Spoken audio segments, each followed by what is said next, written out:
Why should we all understand the Constitution? To start with, it is the supreme law of the land.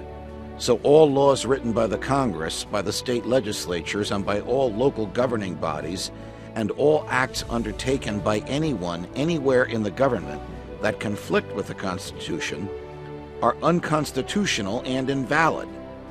Even though we have all been taught since grade school that in a democracy the majority rules, what we should have been taught is that in our democracy, the majority rules only when that majority is consistent with the Constitution.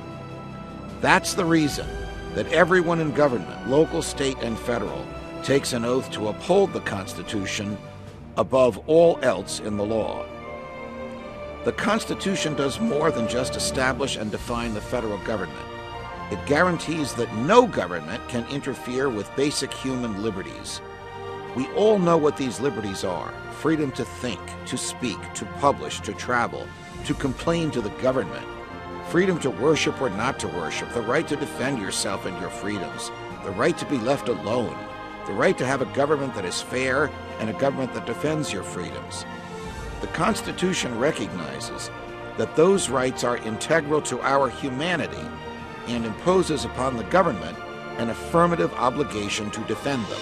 Question: if the Congress or if a state legislature enacted a law which the president or a governor signed that abolished the freedom of speech, would we all still have the freedom of speech? Answer: yes, because the freedom of speech is a natural right, and we all have it by virtue of our humanity, whether the government recognizes that or not. Question: how would we know, and who would tell us, that a law interfering with the freedom of speech is unconstitutional? Answer: we all know when our liberties are being curtailed, but it is the job of the courts to tell us and to stop the curtailment. Now, some have argued that in a democracy, the majority should rule, and thus always get its way. After all, we fought a revolution against a king in order to get this right. Yes, but the Constitution was written to keep the majority from trampling the minority. That's why we have judges. We have three branches of government. Two of them, the Congress and the President, are the democratic branches since they are popularly elected. Their job is to do the people's will consistent with the Constitution. But the third branch, the judiciary, is the anti-democratic branch. Its job is to assure that the other two branches follow the Constitution and thus assure our liberties. Many patriotic Americans have felt frustrated when the courts declare unconstitutional something that many folks want to be the law.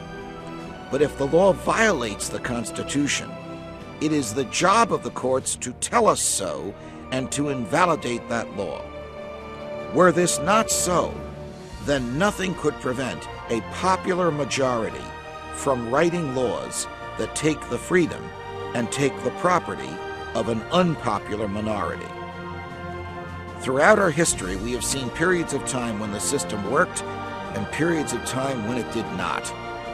In the series you are about to watch, you'll see times when we sent to the government representatives and presidents who loved freedom and feared big government.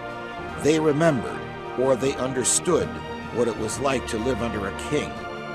You will also see that in more recent times, we have generally sent to the government representatives and presidents who were more interested in power than in freedom, in telling us how to live instead of leaving us alone.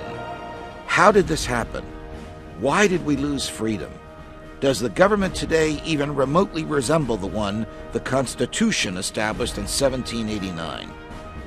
These are the questions we will ask and attempt to answer in this series of talks on the Constitution and human freedom. As you watch and listen, keep an eye and an ear out for all the things that Congresses and presidents have done to subvert the Constitution. They have perpetrated those subversions in times of fear and stress, and with great popular support, because they persuaded the people that upholding the Constitution would be too painful. But they all took a solemn oath to uphold it, and they have all forgotten this truism. If the provisions of the Constitution are not upheld when they pinch as well as when they comfort, they may as well be abandoned.